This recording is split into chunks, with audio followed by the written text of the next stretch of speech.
All right. We are back on the mics. This is the final season of Let's Talk, Bruh, a podcast on black masculinity. I'm your host, Jay Hurt, and I'm here with a couple of good brothers of mine.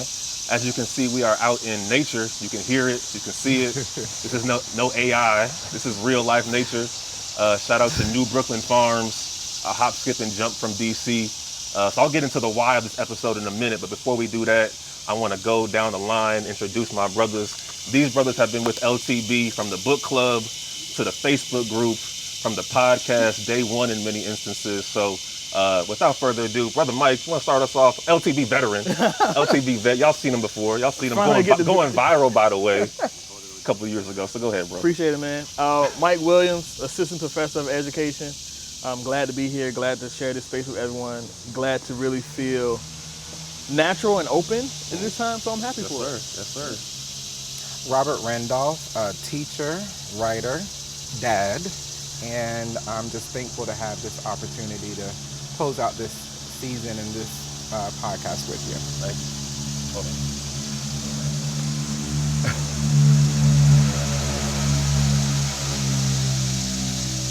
All right. We really outside right now. Yeah, we really outside. What's up, y'all? My name is Kyle Carson. I've been a long-time fan of the podcast and the book club. I'm a father, an engineer. I work in the energy space, but I'm also a podcast producer, music producer. I'm out in nature quite a bit, so I love the opportunity to be with y'all on this conversation. Myles. I've been trying to get on the podcast. Myles Lamar, trying to get on the podcast for a minute now, because I just love the space that it creates and everything that it gives. World traveler, world nomad, just out here trying to do it all. Okay. So once again, I appreciate y'all fellas for joining me. And like I said, I wanted to do an episode in nature. I think throughout the pandemic, I've embraced nature more. We just talked about kind of going to nature for that release, for that kind of connection to something greater than ourselves. And I want to start off with a little bit of just like historical context, because I think for many of us, nature has been a thing where we've been kind of taught it's some white people shit. We haven't been able to really connect with the land for a lot of reasons. Obviously, historically being stripped from our homeland, and then obviously coming here, I was reading something about how national parks obviously have been a place where they've committed genocides, indigenous peoples. It's been a place of segregation, and so it almost just feels like white people have like an inherent right to the land. And I think being here at New Brooklyn Farms, a black-owned farm in the middle of DC, a city that's still maybe not chocolate city, almost caramel city now. So it's dope to have like a black-owned land in DC. And so I want to start there with like that historical context. So I'll start off with a question, like what does nature mean to you? What comes up when you hear nature? What comes up when you're outside? I know it's a little bit hot. We got these towels, dab the sweat a little bit. But yeah, when you think of nature, what has that meant for you? Like past, present, and even future? Just being outside, connecting to the land. It's kind of like a place of everything, I guess for me. Something I've always embraced, but kind of been afraid because I'm like the only one out there in it sometimes, a lot of times. Because like, I scuba dive, I snowboard. So and a lot of times I'm the only black person or one of few in those spaces. And so a lot of times I get a lot of side eyes or a lot of, they're never gonna say the quiet part out loud. So it's still just like, what you doing here? Or who let you in? Or like, how are you better at this than me? I see a lot of that. And so, but it's still something that I, continue to do or continue to go after, because like, y'all don't own shit. Like y'all don't, we out here. And I definitely try to encourage like more black people. Sometimes it's a hard convince, but yeah, then we try it's to hard convincing you for this. True, because I mean, you were a little skeptical about we gonna be outside. I like well, I'm trying to be in the AC. I am very outside for excursion purposes only. I'm not otherwise.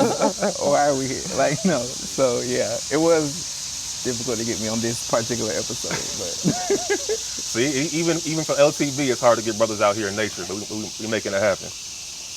And I like your point about just being honest about it, because for myself, I think I really didn't start embracing nature probably till the pandemic, just because we basically inside 24/7, especially early parts of the pandemic. So just going to Rock Creek Park, kind of getting that release, meditating in nature. So I think taking a moment to just pause, be still has always been helpful, and a helpful reminder for me, especially in this time of just hectic transition, to kind of come back outside, connect. Because like you said, white people do not have an inherent right to the land. So I think that's a good reminder for us to, like, it ain't just theirs. Yeah. When I think about nature, I think about, well, I'm from rural North Carolina. I'm a Carolina boy. And I came from people who are farmers and sharecroppers, people who had a kind of kinship with the land. And I think that, like you, during the pandemic, I started to reconnect with nature. Also Rock Creek Park and other parks around Silver Spring. And I feel like it's something that I've always been connected to, but for some reason I've become disconnected. So in this moment in 2023, I'm trying to feel that connection a little bit more and cultivate it a little bit more. And so when I think about nature, I think about my people, first and foremost. I think when I think about nature, I consider, I feel like I unlocked parts of me that I put away, or like had to fit in or be accepted. Because like when you look out here and you see, there's really no structure to it. Like it grows and it fit in wherever it get in. But you never really know that it's happening, because you consider yourself as like one part of it. Like, but like even in this setting, although this is one tree right there, but it fits into the entire aesthetic and background of it. So for me, it was understanding, for the most part, again, during the pandemic, like, who am I? Like, what do I want? Where do I belong? How do I get there? What is this growing unrestrictedly feels like, you know, a lot of times? Because I think going along with this capitalistic idea of society, it makes you fit into a mold where you might not fit in. And I don't think much of that uninhabited is nature. Like, nature really doesn't have to fit in. It just do. Right. And I'm trying to figure out now, like, what does Michael want to do? And I think it really started with the pandemic. And even now, from there to here, it's another level of it. Like, I figure out the baseline, but how do I build up and reaffirm that in many ways? Yeah. Kyle, what about you? What does nature mean to you? I know we had some good conversations off mic and free conversations. So what does that nature mean to you? So nature's important for me on a number of levels. I mentioned I'm an engineer, which is just applying nature's laws basically to build stuff, right? And so there's just kind of you just naturally have an admiration for nature when you have to study it, and it's complex and it doesn't always fit a mold. Like, we try to make it make sense, but some things just don't make sense. We're still learning. So I just have always been humbled by nature. I just came back from a week at the beach with my family, which is a bit of a tradition that we have. And those waves are beautiful and fun. You can ride them, but sometimes like they crunch you too. So, you know, it's just a beautiful symbiotic relationship where it's just like, they give us life, nature gives us life. Nature is, you know, it bases our societies, it bases everything, culture, everything's based on that. My homeboy says there's no culture without agriculture, stuff like that. So it is just an essential part of life, and I think unfortunately we're extracted from that, you know, with working and all. That's nature. We really in nature. We are in nature. So I just think it's just important to try to tap in as much as we can. I know life is busy and all, but just as much as, you know, snowboarding and all that kind of stuff, find those things that are fun for us, find those things that speak to us, and really allow ourselves to connect. Put your hands in the earth if you can, you know, walk outside, you know, whatever it is. Nature shoes on. Yeah, you know what I'm saying? Let the feet breathe a little bit, you know what I mean? You know what I'm saying? Find your ways to connect and just embrace that and do what feels good. Free to land, free to feet. I'm with that. Free to land, free to feet. Yeah, that fixed the joint. Yeah. I like that. Free to land, free to feet. Free to feet. Got to. Let them breathe a little bit. Yeah, you know. I think one part of me, in my experience, because you mentioned scuba diving, I have not. The next part of my adventure with nature is to learn to be at peace with water. And I think that I know the land. I'm really good with land. I know what to look out for. But water, for some reason, I have not fully allowed myself to enjoy. and I want to become a better swimmer. So I'm asking you, like, could you teach, or do you have the capacity Let's get it. to show me or help me know how to swim? Because my daughter loves it, right? And I don't want to, and that's one thing that I don't want to interrupt in her development, for her to enjoy something so much for me myself. For her to enjoy water so much and her dad is like, nah. I wanna go there with her. So That's dope. Yeah, we can work that out. Yeah, Okay. I can definitely help. out with LTB that. swim lessons. That could, be Right. that could be the next chapter. If you want to lead that, Myles. Right. That's the pivot. That's the I mean, and one other reason why I wanted to do this episode outside is because, and I was telling y'all, through the pandemic, I moved back home, and I realized that for me, it's just been easier to have certain hard conversations, whether on the phone or even with my parents in real life, just outside in nature. Yeah. I feel like I can always breathe a little bit easier when I'm outside. I think sometimes just the confines of being inside, you start to get maybe triggered by certain things from your house, from the car or whatnot, and so to just be able to breathe easy kind of helps certain conversations. Yeah. Like you guys said, we're connected to something a little bit bigger than ourselves. That's one thing I wanted to ask y'all with that connection there. Why do you think it is important for Black men in particular to connect to something larger than ourselves? I think sometimes we can stick to these very narrow confines of what it means to be a man, what it means to be a Black man, what it means to be a Black human, Black person. So what is that? When I ask the question of the idea of connecting something larger than yourself, what kind of comes up for you in that? I would think. Oh, go ahead. No. You go ahead. Right. I was gonna say, like, I think coming outside forces you to understand that you cannot be insular, that you cannot be to yourself. I think it's rather impossible to think about yourself outside by yourself. Even if you are with yourself and you are with nature, you are with others, right? You are with the trees, you're with the grass, you're with animals. And I think it behooves us to understand that connection a little bit more. And so coming out of the house, coming out of your little island is what's called for. And I think a lot of Black men need that kind of connection, what I would call a spiritual connection, not only to the land, but to all of our ecologies. We're not necessarily, we're all a part of the ecology that we live in, and we need to understand what that is. And I think even during the pandemic or after the pandemic, we need to understand that connection a little bit more. But I think, I'm gonna get you in, Myles, I think that's one reason why nature can be either something that feels so foreign or even like intimidating, because you can't control it. Nope. It is outside of you. Nope. And I feel like to a degree, there's the unknown. Like, I've never been camping. I don't want to run up on no bear. I'm not mystical. Bears I'm not love going to you. fight the bear. Like, I'm not. So that's a big reason why I think I haven't really embraced it, because there is that unknown factor of you set up a tent. I don't know what's out there. Well, I'm not going camping.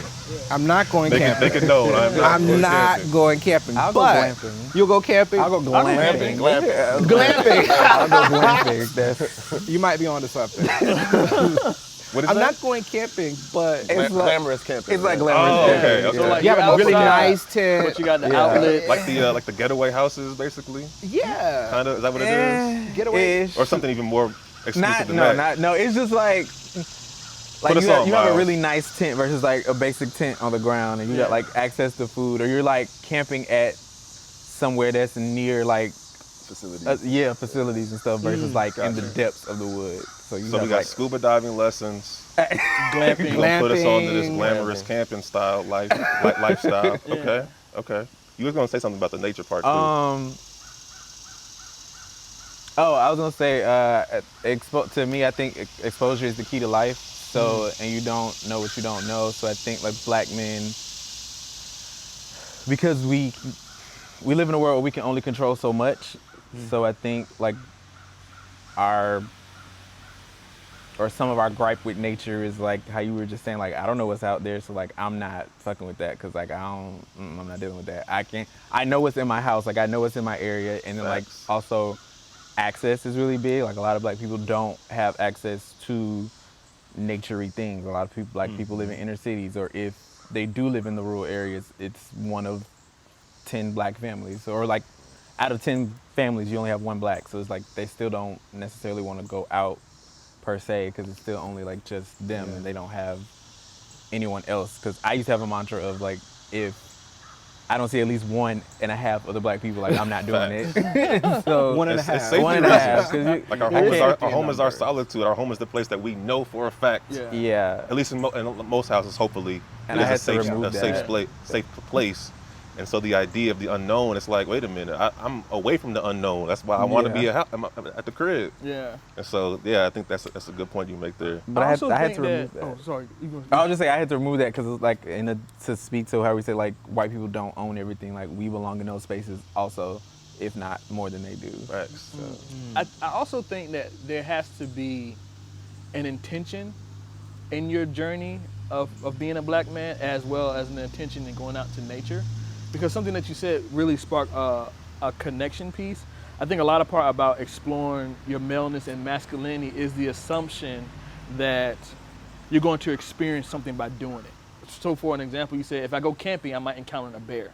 Like if you go camping, there's, because of the park rangers and everyone who's involved, there's less likelihood of you engaging a bear because they have secured the area. There's always someone out there with you. I don't trust it. At the same time, I think as well, it falls This is into, enough right here. if I'm going to, explore my masculinity, I have to have an intention of knowing what am I doing, what am I going for. So like if we're encouraging, black men to be in nature, set an intention for it, of being in that space. Like what do I want to know more about myself? What do I want to experience? Again, even with the water situation, I want to know how to be at peace with water, or in situations wherein I can't control. Like how do I be peace in that moment? And I think I want to get back into the question of, as the pandemic has made these past couple of years very wild and unpredictable, and kind of put us in a lot of different transitions, as many of us are now in our 30s, and our one of our OGs and his, I won't say how old he is, but 45. a little bit older than 30. You're 45? 45. Lies. Nature has been good to you. Thank you. All right. And so what has that transition been like for us to now firmly being out of our young manhood? For a lot of us are fathers, many of us going through career transitions, many of us dealing with grief in new ways, so there's that transition. So how have y'all kind of transitioned into this kind of phase of manhood, as we're no longer just young boys out here, life gets a little bit more real as we get older. So what has that transition been like for us, for as a community, as individuals? Rough. Talk about it, brother. Talk about it. Well, I think that the pandemic forced lots of people. If you're smart, then you should have noticed that things are different now, right? The world is different. You perhaps are different. And I think being in nature, to tie this in, being in nature and walking, usually in the mornings I walk at the lake. And so I've been walking for several seasons. So I've seen time move. I've seen how the park changes over time. And I think about that for myself. And time doesn't scare me anymore, right? Because I know it's cyclical and that I'm a part of that. And so part of the pandemic, the lessons of the pandemic has been to show me that I am a part of something greater, and there are ups and there are downs, and you will survive it or you won't. But everything will be okay in the end. That's kind of my philosophy from it. But, raising a son during this time has been particularly difficult because the pandemic forced a lot of us to be inside. And so what do kids like to do already? Play video games, watch TV. And so I've had to really think and be intentional about moving us outside. So, yeah. Yeah, for me, that was, being a father is really important in terms of how I've seen those changes. I know Mike mentioned that being a push for him to get more comfortable in water. I have a son as well, he's 10, and those are some critical years from when the pandemic started to hit to now. And he's an only child, doesn't have really cousins in the area, so I was like, I need to get him around kids. While school was basically shut down, so we got him into Cub Scouts. Good. And we done hiking, biking, stuff like that. But he slept in a tent at Watkins Park just in May for the first time. We got a tent and did that whole thing outside. No glamping. No glamping. One of the dads had an air mattress, and I was like, we both had sleeping bags, and so Air mattress. Yeah, nah, for real. That's glamping stuff. But Yeah. but nature was really the playground that was still open during the pandemic. And it allowed me to, it pushed me, I'm already fairly comfortable with nature, but it pushed me to even further, especially with my son, to like get him out there, get him comfortable with it. He already kind of was. He was already interested in birds and stuff like that to an extent. So it was just like, okay, let's fully go into that. And Cub Scouts was a great way to get him out there and just to like use nature as the literal playground that it can be if we kind of allow ourselves to get into it. So it's while the pandemic was challenging for obvious reasons that we've all gone through, I tried to forge some positivity out of it, new ways of bonding and growing with my son. I never slept in a tent on a sleeping bag before. I'm 30-something, I did that for the first time with him. So it's like, you know, allowing those kids to push us forward is a beautiful thing, and that's part of what I've embraced in He can see his dad being vulnerable Right. in a new way for you. Right. Yeah. So like I think it's important to kind of show that dad can be a little scared, a little nervous, and Yeah. we'll do this together. Yep. And it was chilly too. Oh wow. I did Cub Scouts Yeah? in my youth, and my dad was like, "What are we doing out here?" I think like, I'm doing this for you, and I was just like, "Thank you." Yeah. Thank you so much. I think for me, as a father, the ongoing effects of the pandemic, the post-vaccine experience, and nature has made me seek community. Because I realized like I could no longer do this by myself. Nope. You know, I could no longer figure out ways to take on the responsibilities alone of being everything for my daughter. Not trying to say that I couldn't do it, but I think she needs to see more variations of it. More variations of that support, more variations of love, and also reasserting myself back into the community in which I left a lot of times, re-engaging with family members, friends, finding out about them because I didn't want to be alone anymore. And then had a son. He's about 1 now. And, you know, having that really dynamic duo really made me question, okay, I have a son and I have a daughter. What do I need to show them? Like, what could I be an example for? What can I show them examples of? And really what insecurities that I had about myself. And I think that's the beautiful part about nature is that through those seasons, nature's going to be torn down and rebuilt right back up. And how am I going to endure that? And being a dad, being a co-parent, you know, being myself, being a husband, being so many things, like how am I going to embrace that and what does it really mean to do in many ways? I'm still figuring it out. I don't have all the answers. I don't want all the answers. I want to figure some of it out. Yeah. But I think that knowing the seasons, being vulnerable, doing stuff for kids, and embracing all of it has made it more fun to really go through that process, to go through the seasons and the transitions. One thing I have a question for y'all. That's 3 fathers on the call, on the episode. You know, as I've been home the past couple of years, having more conversations with my dad about just life and mental health. I'm curious for y'all, how do you all deal with, I don't know if this is, I don't want to project, just the anxiety around being a father. And we talk about nature, you know, relinquishing control, being one with the world, being one with nature. That's all good and fine, but y'all raising little humans. Yeah. So how do you deal with, okay, you have to let them, you know, get outside, experience life, but like you can only control so much. Yeah. So how do y'all deal with that anxiety? Yeah, I just stumped Robert. Yes, got a win. I take the win. I don't know. I don't think about anxiety though, right? I think that part of my time walking at this lake has shown me that, you know, like you said, like you can't control things, and you can't control your kids. You can't control how the world is going to respond to your kid. The best thing you can do is to instill in your child a sense of self, a sense of compassion and empathy and love, and send them out the door and be there welcoming when they come back, right? That's what I've tried to do. And I think my time in nature, as little as it has been during the pandemic, has afforded me that kind of opportunity to see that and understand that in a very real way. I actually talked to my dad about this with my kid. Like, we had a conversation about it, and I think there's some reality in the sense that like some things that happen when you're a kid are the reason you're in therapy. Right? Facts. That's a true statement, right? For many of us. Talk about that.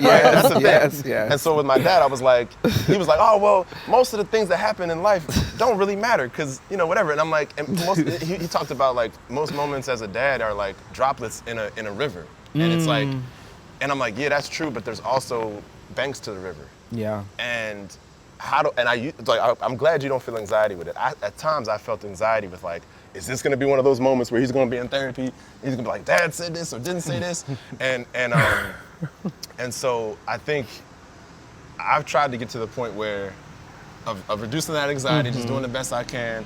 And something that my son said to me just this summer gave me some peace. He said, Dad, is life basically improvisation? Yes. And I said, that's exactly right. That's exactly what it is. So if he's aware of that and he knows that I'm doing the best I can at this stage and it's not gonna be perfect, I'm hoping it'll be all right. But You just gotta be at peace with the fact that you just gonna traumatize your kid in better ways than your dad probably Traumatize them in better ways. Like if we just can be at peace with that, like we're just gonna be a better version. Yeah. Well, you try to give your kid better than what you had, and sometimes that is emotional support, and that sometimes that is enough, right? Yeah. My daughter is 9, and for Father's Day, she gave me this booklet that was the confirmation that I needed, that I've been doing well for the past 9 years. Because it said everything from her that I needed to hear and me doing the right thing. And I know there is a big push for gentle parenting in a lot of ways and what we need to do for our children. But gentle parenting is really for the parents and those who are in community with us. Because I cannot be gentle to my child if I'm not gentle to me first. And I think the part about being in nature, understanding it, and for me is how do I be gentle to myself in things that I cannot control. Because they're gonna wanna do what they wanna do. They're gonna wanna explore the way they wanna explore. They are learning every single second. And when I'm uncomfortable with that, where is my peace? Where is my understanding? Where is my gentleness? And allowing them to know that, hey, you might not want to do that, but if you're gonna do it, okay. And one practice that I consistently do is I walk behind my kids as a way of letting them know, like, I don't care how far you go up there, you just look back, I'm there. And I'm always there for you. I will always be there for you. Even for my wife, I let them walk in front of me, like, I'm always here for you. And it's scary because you're like, okay, you got it. But it's me reminding myself that I have to be gentle with me in order to be gentle with them. And it's not always about control, it's about being fluid and malleable and knowing that I can move along with it. I think that's one thing that I have tried to, and probably not so well, relinquish that control. I think the past 3 years have been uniquely challenging for me. Like I said, coming from DC, moving back home to Chicago, having a lot of really good, important conversations with family, with my dad in particular, about just healing and mental health. And I think for me, one reason why the podcast is taking so long is I'm just trying to balance so many different things. And my therapist said that, Jeremy, it sounds like you have been trying to run full speed on a treadmill while trying to juggle at the same time. And I'm like, yeah, that's pretty accurate. And so, I appreciate this conversation to kind of have a moment to be still, to hear the reminders about like relinquishing that control, because there is a level of security that comes with, and I'm trying to get to this, like everything is in its right order. And you have to be like kind of show a lot of gratitude for where you are in this moment. Because with these transitions, like life is changing. And there's grief that we're experiencing. There's a lot. And I think one thing that has brought me back to sanity, like Mike has mentioned, is community. The LTV community, definitely. And one of our brothers in the LTV community, Turner Cooper, he passed away last December. And so he was somebody that was always, his messages always felt very urgent. It always felt like he was trying to tell us something very important, whether we wanted to hear it or not. Like he would always give us that challenge, that reminder to push more for ourselves, to push more for our community, because he was doing that for himself. Like he wasn't trying to challenge us for the sake of challenging us. Like he was doing that same work for himself. So he was definitely a part of our book club, and I wanted to just, raise his name. So I think he would have loved this type of episode. Even though we were on Zoom, he was often outside during our book clubs. I'm like, Turner, we cannot hear you, bro. Like just like now, like nature, the sounds, we getting pushed back. But like Turner was just himself, being present, always with a message. So like, I know it's been a while since we had the book club. I know it's been a minute, but just wanted to give space for anybody who wanted to just say maybe a reflection about Turner, anything that maybe just has stayed with you from those book club sessions. So I know for myself, I never got a chance to actually meet him in real life, but I feel like I knew him. Just like me and Kyle just met for the first time. I feel like we've already met before. So, and Turner was somebody who, you could talk to him once on a Zoom and it felt like you knew him for years. Yeah. So any just reflections? I know we've all had probably different experiences with Turner, but just wanted to give some space to honor our brother. I was going to say, I think I said to you yesterday, LTB has been a lifeline for me, right? It was through LTB that I met Turner. I'm gonna cry. I already know it. It's all right. And Turner was, at his very core and heart, a teacher. Mm-hmm. And that's what nature is, right? If you're paying attention. And I think, to your point, Turner did a lot of gentle parenting with us. Yeah. Right? Yeah. Mm-hmm. Lots of care, lots of empathy, lots of throwing out the questions and letting us kind of ruminate and figure it out. The hard questions. Yes. Very hard questions. Yes. Very hard questions. And I miss Turner every day. I miss Turner every single day. But I think being here and hearing the cicadas, that's Turner. Yeah. That's Turner talking to us. Yeah. He's definitely still here. Yeah. Definitely still here. I don't even think I could let alone announce I'm about to cry, or even like.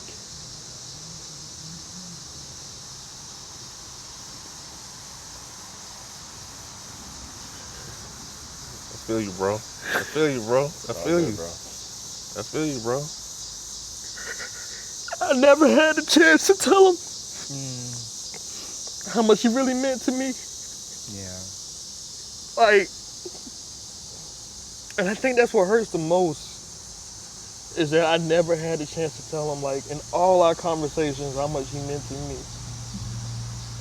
And it's just so, he really made me get a health team, because I didn't have one before. I need to get a doctor, a therapist, a dentist. I need to get everything, and he made me do that. And it's been life-changing.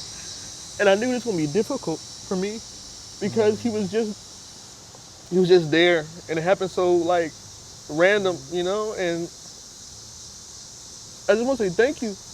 Because him and Let's Talk Bro really saved me. Yeah. I had some dark moments. Yeah. But I knew I could come to y'all. I knew I could read stuff. I knew I had another person out there from any life experience to really talk to me. And I'm thankful for that. So, a community. Yeah. A tribe, yeah. The phrase that comes to mind is his love for us was urgent. You need to hear this shit now. Don't wait to tell somebody you love them. Don't wait to tell somebody that you care about them. We really don't know how much time we have. And it felt not saying that he knew his time was short, but he just knew every moment was critical. Yeah. Every moment was crucial to provide that care and love. And that's something that I really want to take with me, is, because I know for me, I can be in my head about shit. Yeah. I can be I'm going to hit him up tomorrow, or I'm going to hit him up next week, or I'm going to put on my to-do list to let me talk to Myles on whatever day. No, I want to get better at just in the moment, if you're on my mind, if you cross my mind, let me just send a text. Yeah. Let me just say what's up. Because Turn do the same thing. Hey, just checking in. And then I would text him back and he wouldn't respond. What's up? What's Turner would I thought we were having a conversation right now. No, just checking in. Yeah. That's it. That's all he wanted to do. Just check in. Turner would FaceTime randomly, and anybody who knows me knows that I hate FaceTime. Oh, I do. Because I'm never prepared for FaceTime. Right. But I will always take Turner's FaceTimes, no matter what, because he always had a word. He always had a word of encouragement, a word of affirmation. And at his very core, Turner was love. Plain and simple. Yeah. And so I know we have been kind of bouncing around a lot, from the nature conversations to life transitions. And I think I wanted to give some space to Turner because, you know, I think that for me was like, okay, I know I've been kind of isolating myself, but the community is where I definitely feel reminded, like, oh, people do love me. I know I'm not alone. You're not. Like, I know I can be in my head a lot, but like, to be around y'all, to have this conversation, to tap back in with y'all, for y'all to be a part of the LTB journey and community, me being in Chicago and y'all still show up and ready to do this, like, that shit means a lot. That shit means a lot, because like you said, I've definitely been in some darker places. Just forgetting that, like, oh, community is out there. So I think this masculinity thing can make us forget that, no, people do love us if we are willing to receive it and put ourselves out there. So yeah, I just wanted to hold a little bit of time and energy and space for Turner, because I think he would have really appreciated this episode. And yeah, he's definitely our brother, always will be. So with that, I wanna close, and if I can get to my last word here. Yeah, LTB has been a journey for me, and I know people are like, why are you ending the podcast? Why are you ending it? I think for me, it's about tapping back into just what feels right and trusting myself. I think I can kind of get away from that, and I want to make sure that I'm in community with you all, and we're continuing to do these things. Like I said, the podcast isn't ending. The podcast is ending, excuse me, but LTB is not ending. Yeah. And so just a reminder of community, tapping back into each other, something bigger than ourselves, nature bigger than ourselves, community, something bigger than ourselves. It's always living, breathing, as long as we tap into it. So yeah, man, I'm gonna end there. Y'all got any final last words? I don't want to hog the mic, but I just want to say thank you all again for pulling up and being in this nature conversation, part 1 and part 2. So, yeah, I did want to just add that I think as we were all talking and changing with nature, I don't know, I think one of the things that kind of centered the conversation was just the discomfort with the lack of control. And I don't know if it's patriarchy or capitalism and like the idea of having a home with 4 walls and a ceiling that gives us the sense of control, but that is a lie. And being in nature is the reminder that it's in control. Like, we don't wear coats because we feel like it, it's because it's cold. You know what I'm saying? Like, what food is in season is in season. Like, we adapt our lives to nature. And you know, talking about Turner, like, we're dealing with grief. You know what I mean? Like, nature is always there for us, for joy, for grief, for whatever it is, for learning growth with kids, with ourselves. One of my favorite places in the DC area is Great Falls. Virginia side, Maryland side, both sides are beautiful. And when I'm there, I'm just like, this is always here. Water is always coming down. And it's just like, that to me, that's just an amazing spiritual thing that just, it's humbling, but it's also comforting. To just know that she's here. Mother Nature is here. And that's kind of what I would like to leave with. I'll Always add connected. 2 things. One, during this conversation, and you reminded me, Toni Morrison said that water has perfect memory and that it's always trying to get back to itself. That's a metaphor for us, right? And then the other one is that nature reminds us of mortality, that we are finite. We are not going to keep going on and on and on. And Lucille Clifton said in her poem Generations that people who are going to be, in a few years, the bottoms of trees owe something more to ourselves than just, you know, capitalism and money and progress. We owe something to the land, we owe something to nature, and we owe something to ourselves. And so nature pulls us constantly back to that. And I want us to ruminate and think about that as we continue through 2023. You mentioned something that when I talked to you yesterday about my journal entry on my birthday. I think as I talked about getting older, of course, I want to live a very long life. But like death is inevitable. It is. Death is inevitable. And so because I'm coming to grips with that, I want to live my life to the fullest, like the hilt. without fear. Without fear. So Yeah. This is not a dress rehearsal. Right. You get one go round. Right. I think I just I want mean, to. Janelle Monáe did say life is just a dress play with no rehearsal. So Bars. I think I just want to like encourage anyone who and remind ourselves that we don't have to. Control is not everything. Control is not everything. No. It's not something we should always seek. I think we should just seek to be, and find out what that journey may encompass at all times. Definitely text those that you miss, you love. Check in with them if you have the capacity, and build community. I think that's what the number one takeaway from Let's Talk, bruh, is build community. Build community and seek love. I think that's it. Yeah. I will say, how Jeremy said earlier, I was skeptical about doing this episode. Very honest about it. Just honest about it. Glad you're here though. Because I'm not a big nature person outside of like, doing excursions like hang gliding or something. But I am glad I did it, and like I went ahead and did it, and like I realized I did have a lot to add to the conversation that I didn't think before, and that everybody has their place in nature more or less. You just have to figure it out and find it. Yep. All facts. Free to land. Free to feed. We out. Go ahead. Sorry. We keep it in. Oh. So you want to say something else? We keep all this in. I was thinking about something else. One thing that I think is important for me to realize when we think about the historical context of all this is that as people, we've always been aware that we're of nature, we're in nature, we're dependent on nature, and I mean, pyramids are pointing to stars, right? We have ceremonies and holidays that are centered around the harvest, around, changing of the seasons. That's always been part of the human existence. And so there is a healthy relationship there. I think for those of us who descend from those enslaved on this hemisphere, especially in the United States, that relationship's been traumatized and it's been complicated, as Turner would say. It's been complicated by that trauma. White supremacy. Yeah, white supremacy. So, I mean, from how we were forced to sleep basically on earth directly, or maybe by like a small sheet of wood potentially, from that to like elders who were just sent out to the woods to pass away and transition alone without community.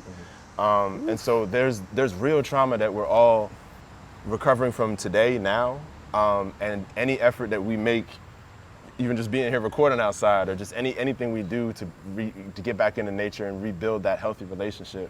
I celebrate it, I support it, and I love to see us here, and I love to see anybody doing that. Yeah. Beautiful. Absolutely. Cause it's really cool to know that like you be out in nature, bro. Like you be really out there. I feel like when I talked to y'all, when I introduced this, you were outside. Yeah, I was. A couple months back in April. Yeah.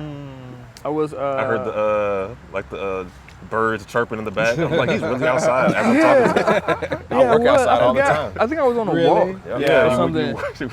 I work outside. I got a bird feeder. I look at the birds. You feeding the birds? Yeah, All I right, feed the now, birds. come on. Ain't your house like Blackbird basically in the middle watchers. of the woods? Yeah, I got my house backs up to the woods, and so I'll be outside. I'll be in therapy on the deck, like, and she'll be like, "What's that noise?" I'm like, "Oh, that's Oh wow! Healing You know whatever. the exact bird that's like chirping. I want So I to can add though, sometimes. when you said, our ancestors went to the woods to transition alone, I think when you're in nature, you're never alone. True.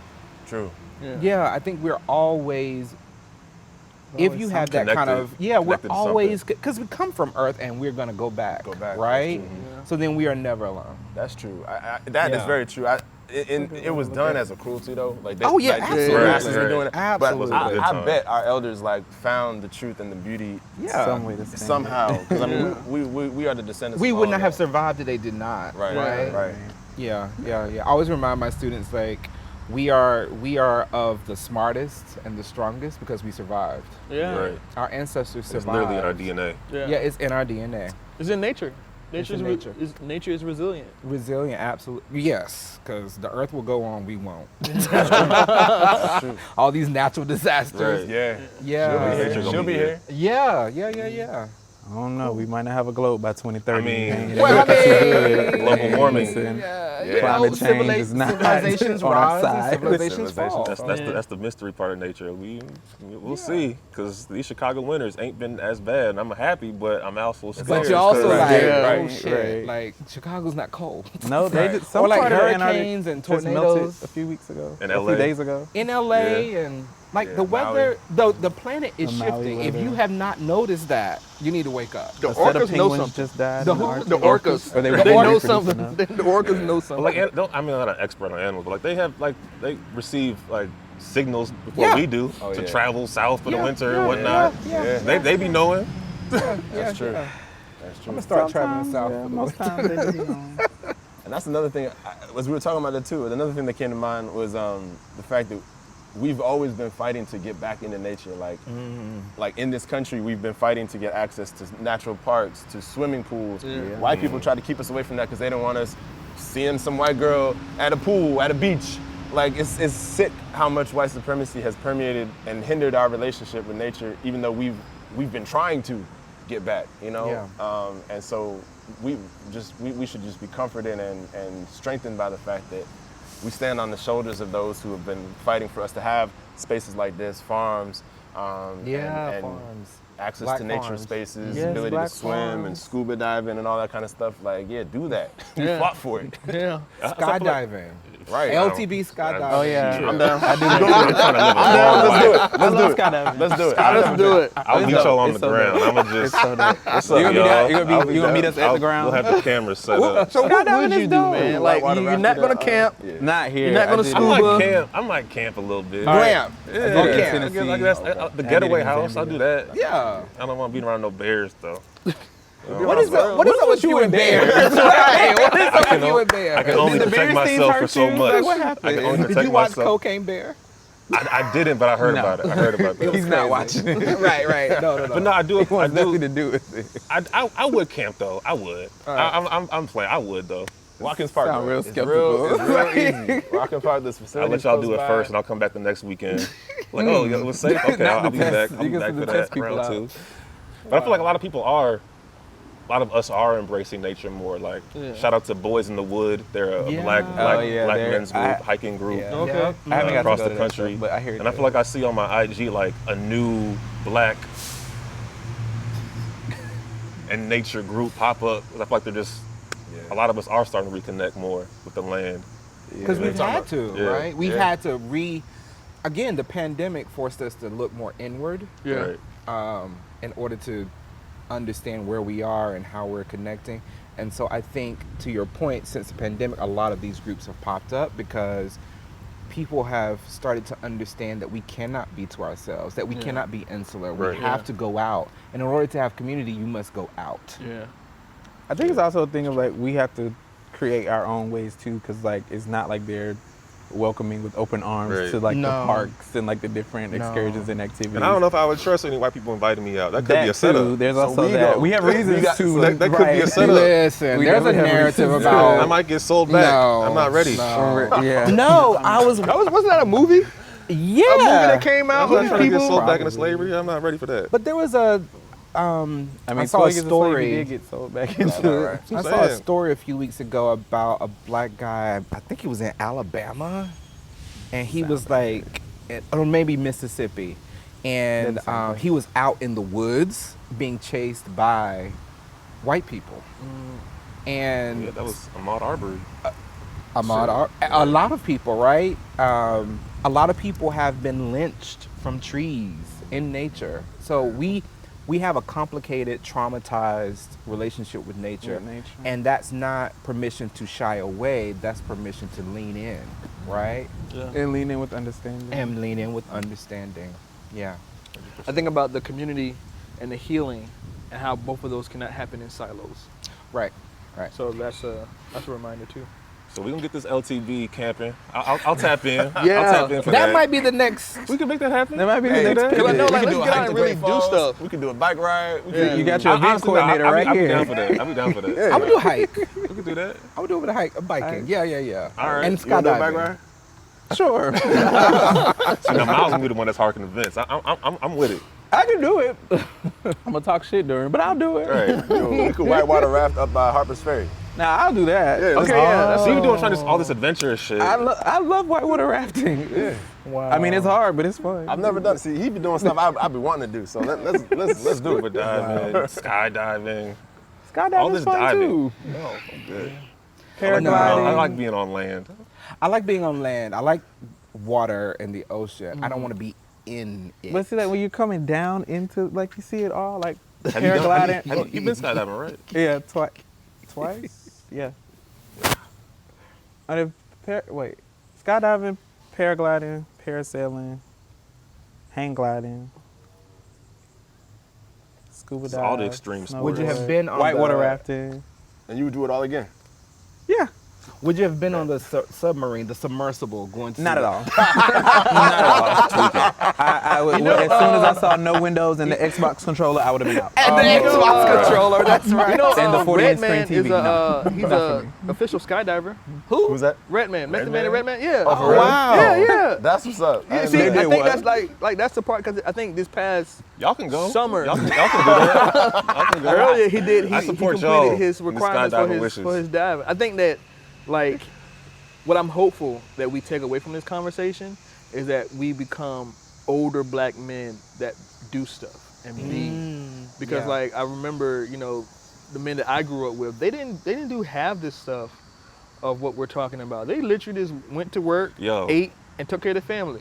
And there's more to life than that. I just put my dad on to going out in his own backyard and enjoying his own backyard. I'm like, Really? dude, you have a nice backyard. I don't notice that. yeah. So That's like, very on brand he's for older. finally started to like just sit out in the backyard like it's not been there for the past 30 years. Yeah, no, that's beautiful. Because he asked me like, what you be doing back there? I'd be chilling. Like, but to your point, it is a foreign concept to a lot of like our OGs because it's always like we got to be doing something. Yeah. Right. There has to be an activity associated with it. Right. Yeah. And so sometimes Typically you a forget that you have money-making land right in activity. your backyard of your house. But also I think of like when elders talked about how they grew up, like there was always somebody out on the porch.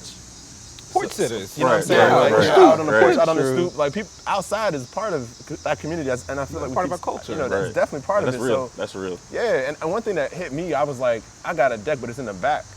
And how, like, I feel like that's part of like what's wrong with the way we build our homes these days is like the outside point. Nobody's building It's- wraparound porches. Right, nobody's bringing porches outside in the front. But that's how you meet your community, Yeah, right? it's less Yeah. less You know You know communal. what I'm saying? Yeah. So like we got it in the private section in the back, but like be outside in the front, like build that community. You know what I'm saying? Yeah. Like it's not just us raising our kids, it's a community, it's a village. You know what I'm saying? It's a village it takes a village to raise a child, it takes Yeah. a village to be a human, it takes a village to be a village. And I love that he's outside now. Like that's beautiful. Yeah, I 'cause feel like when we I- all when should do when that. I got back home, I would just spend hours in the backyard, just like smoking my smoke, just getting dumb high. And he's like, "What are you doing?" I'm just like, "Dude, I'm chilling." Like it's a foreign concept. I know, but like, yeah. Maybe y'all should do it back there. That next conversation. Actually, that's a good idea. I say We might do that. Ooh, We yeah. might do that. Cause I know my dad always. I like Cause I that. never really saw anybody like me growing up, like doing, you know, like all the stuff I just named. So then I would always tell my dad about it, and he'd be like, "Yeah, you get that for me." And my grandma was like, "He never did no shit like that."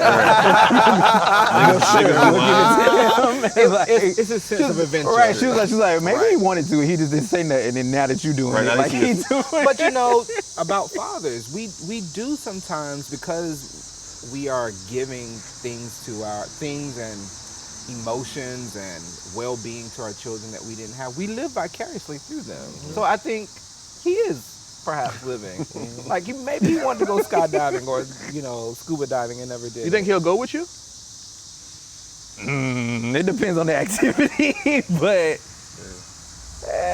maybe scuba. He might do scuba because he likes the water. So maybe. So y'all skiing too? Y'all? I would ski. I've done that. I've never I tried tried skiing. I didn't like skiing. You it. didn't like that. I've never skied. It's too much coordination with skiing. You snowboarded though, right? Just don't Yeah, go on a black snowboarding. diamond. There's always a black diamond that you're not supposed to go on. Like What is that? it's like the I feel like every Yeah, slope snowboarding has is like a a lot black easier. diamond hill that's like for top For tier. advanced, Right. For the okay, advanced gotcha. ones, you gonna find me there? Right. No. No. Beautiful. But all right, y'all, we can rap. Thank you. Hey, I'm surprised you didn't talk about the Montgomery Brawl. Oh, yeah. We do got the chairs. So in nature. It is in nature. That true definition. Shout out to my good bro who swum Aquaman. across. Aquaman and Jermichael Phelps. We need to get him on an Olympic team somewhere. And that's the thing, right? It's stuff that we do that like we as black people do that we know we be good at. Like his form was excellent. And he jumped right into Yeah. action. right Yeah. like There give that was guy a a scholarship if he wants one. There's a group, I think it's in Atlanta, they're doing like Niggas in the water. Is that, I was about to say, is that, you can never know. No, it's for they're training like Olympic, like black. It's a group for black boys because it's so hard to get in the Olympics. Like it's expensive and it's hard. So like and it's all down to age. So like if you miss a certain category, or like a lot of like kids, you know, like late birthday things. Like it's a lot. They do so much to disqualify people. What was just that movie naturally. about the black swim team in Philly? Wasn't it Sam Jackson or Terrence That was Howard. Terrence Howard? Yeah. Oh, what was the Pride? name of it? Yeah, Pride. Yeah. Yeah. Aquaman, Terrence Howard. Aquaman. There you He's go. been here the whole time. Aquaman. I mean, the brawl Chop was looking a for moment us. though. That was the moment. August 5th, 6th, 6th, Yeah. whatever. That's the Cinco de Negro. Is that what I heard? Cinco de Negro. Y'all are ridiculous. And someone said that was more Juneteenth than hilarious. Juneteenth. Right. For real. We got national Nah, holidays that's now. the day we can celebrate every year. Oh, yeah, he people swam already made across up and took off t-shirts. one shoe. I was like, he's here to He fuck threw shit his up. hat and That's the signal. That's the everlasting signal. alerted every But here's black the thing, person. though, Damn the bat signal. One thing I was telling friends though, that's not new though. We looked at that like, oh, we support ourselves. We've been doing that. Like there was a book that I was reading, Race Riots and Roller Coasters by Victoria Walcott. The riot in 1919, the race riot in Chicago. Even Tulsa. Race riot in Chicago was based on a black boy swimming in the white section, right? And then what happened? Black people came up and was like, no, that's not okay. And then like over 30 people died. Yeah. You know, that was like legit, you know what I'm saying? So we've been doing that. We've been doing that. It's Beacons just- of defense. It's just good that in this case, Nobody died. Nobody died, Nobody first got of all. arrested for real. none of us got arrested. None of for us, it. You know what I'm right. saying? Like the actual perpetrators of the racial violence, like actually Crazy. got arrested. So that And The charged. most beautiful thing I ever seen. is yeah, Bro. It was a cultural moment. It was. Yeah. Yeah. Good. All right. We're That's good. a wrap. Thank you. Clap it up, clap it up, clap it up, clap it up.